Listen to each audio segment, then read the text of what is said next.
1, 2, 1. Okay, kayo makahala na kung ano yung topic na ibibigay mo mamaya sa group day. Okay, yung isang pangkat ng grupo ay gagawa kayo ng doon sa traditional kung saan paano ipapakita yung teaching process sa Aralin Panlipunan. Tapos yung isang grupo naman ay gagawa din kayo kung na method kung paano yung pagtuturo sa social studies sa 21st century skills. Yes, ma'am. Naiintindihan mo ba? Yes, ma'am.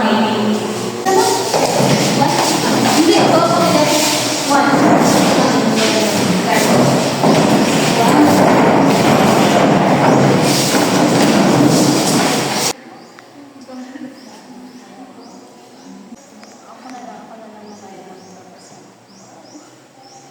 Okay, class, handa na bang lahat? Yes, ma'am. Okay, ibibigay ko sa inyo ang halapan ko pang i-present na rin na.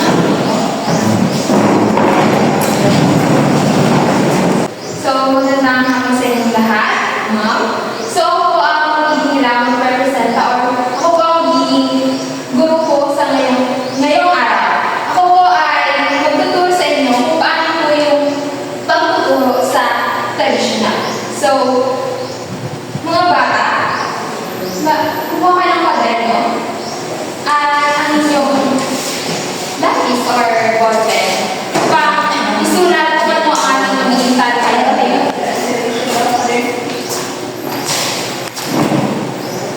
Nakakuha na ba? Yes, ma'am. Ang ating talakayan ngayon ay tungkol sa migration. Pakibuksan ang inyong libro kung meron. At hanapin ang pahina 44 hanggang pahina 58. Okay na po. Ang migration ay isang uri ng ito ay tumutukoy sa paglabas o ang paglipat ng mga tao mula sa isang lugar patungo sa isang lugar. Nasundan niyo po ba? Pakisulat ng mga dapat nating natutunan at maalala. At yung ang migration ay mayroong dalawang uri. Ito ay paglabas at panloob. Sulat. Ang panloob, ito ay tumutukoy kung saan ang mga tao ay hindi umaalis sa kanilang lugar o bansa. At ang panlabas naman ay ang kabaligtaran ng panloob. Ito ay umaalis ang mga tao patungo sa ibang bansa. Nasundan mo ba? Ano nga ang migration? Ang paglipat ng tao sa isang lugar. Okay.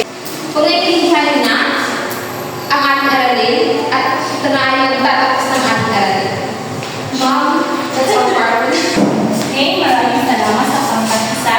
Ngayon, gusto naman namin pakinggan kung ano yung pangkat-pangalawa kung paano nila i-deliver yung pagtuturo nila 21st century sa ating Panlipunan. Once again, good afternoon, ma'am. Good afternoon, classmates. This is the presentation of Group 2, which in this presentation, i-execute namin kung paano yung ways of teaching in the 21st century. So, in 21st century, yung ginagamit natin yung ways of teaching is more advanced na siya. Okay? So, yung paghahayupan, kung makikita nyo dito sa ating lahat ng ginagamit, yung paghahayupan is yung pag-aalala ng mga hayop, kung saan meron din dito mga pictures na mas madali natin maintindihan kung ano yung ibig sabihin ng paghahayupan. So, meron ba kayong ideya o gustong idagdag sa ating discussion? So, kung wala na, yun lang po.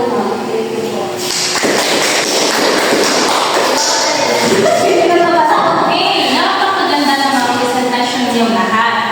Hindi lang po tayo natututo sa libro, kundi natututo rin tayo sa isa't isa at kung ano yung pangyayari na nasa paligid natin.